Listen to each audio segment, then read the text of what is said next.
All right, short and sweet. There's a sensor that goes on the back of the hub right there.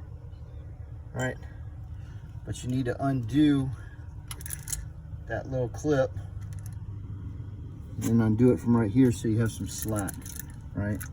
So that way this thing can drop down.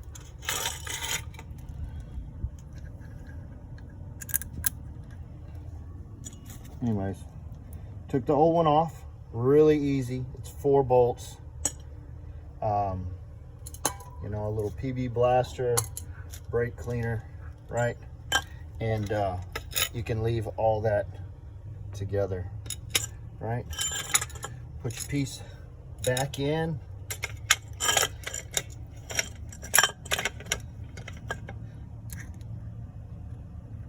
Tighten up your sensor, whatever. And then you also have to take the brake line off too. But you know, once you put the brake line back on, just make sure to bleed your brakes, and that's it, man. You're good to go.